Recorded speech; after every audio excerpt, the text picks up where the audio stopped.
Nebraska, Kansas Act and Bleeding Kansas by Mariah Brown.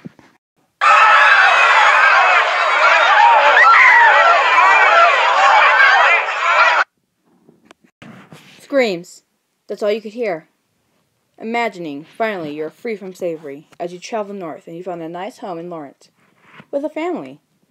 All of a sudden, you hear the shriek of people, then the crack of wood as your friend's door is knocked down while 5 white men barge in. Burning decors began to advance towards you. You quiver as they eliminate the family, making you suffer by killing you last. A sharp pain impels you. You see the world swirl and fall before you, engulfed in darkness, with the face of the murderer haunting you through the pain and the crackle of the furious orange and dimming yellow flames. You just imagine how the Nebraska-Kansas Act affected the Civil War, massacres, and killing of many innocent people, men, women, and children. In 1854, Senator Stephen A. Douglas of Illinois drafted a bill to organize territorial governments for the Nebraska Territory.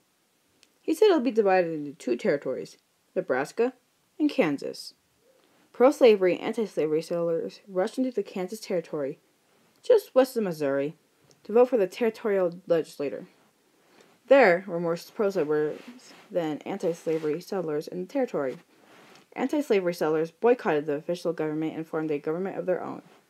Pro-slavery settlers attacked the town of Lawrence, Kansas.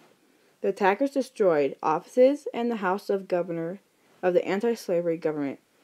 This attack became known as the Sack of Lawrence.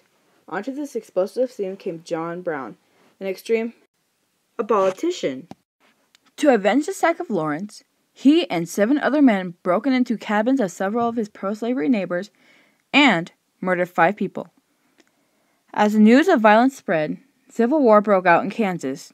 It continued for 3 years, and the territory became known as Bleeding Kansas. Extra, Professor Death Broadcast warning! Extra, Professor Death Broadcast warning! Okay, let's get down to the real biz. My event is about how late on the Louisiana Purchase, during this time, slaves wanted to go north and get away from the slavery and into an anti-slavery community. Senator Stephen A. Douglas of Illinois drafted a bill to organize the governments and territories in the North, which caused several problems and arguments with pro-slavers and anti-slavers, also known as free soilers, which ended inconclusively a peace and turned into a full-out killing spree and massacre. Also, a war between both ends. This all took place in the, Nebraska-Kansas territory. When the bill was drafted, many legislators were pro-slavers, and as the anti-slavers fought to keep the bill and slavery abolished, it caused conflict. When the pro-slavers won the drafting of the bill, anti-slavers threatened to create a small government of their own, causing lots of conflict later, just because of one bill. That's crazy. Because of the Free Soilers rebelling against the official government, John Brown got really angry with that. So he and 7 other men went into anti-slavers' house and murdered 5 people in the family. He is the reason responsible for the Sack of Lawrence and the killing massacre of Bleeding Kansas.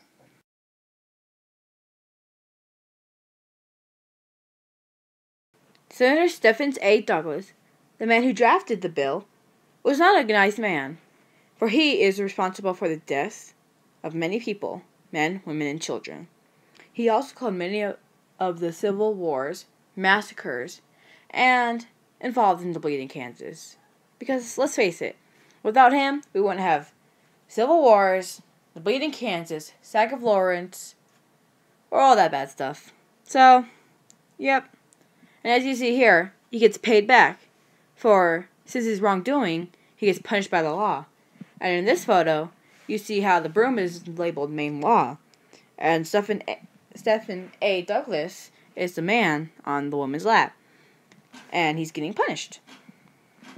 Another man was Preston Brooks, for he beat Senator Sumner, a man who supported Senator Stephens.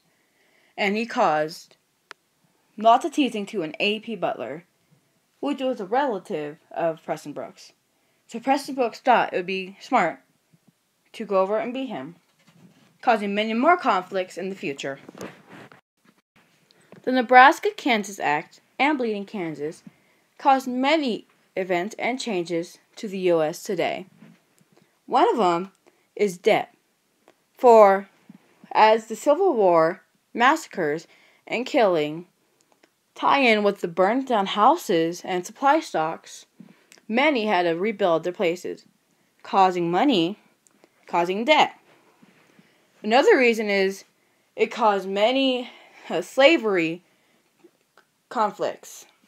Yes, because without these, slavery would still probably be west, like all west, north, slavery would be free.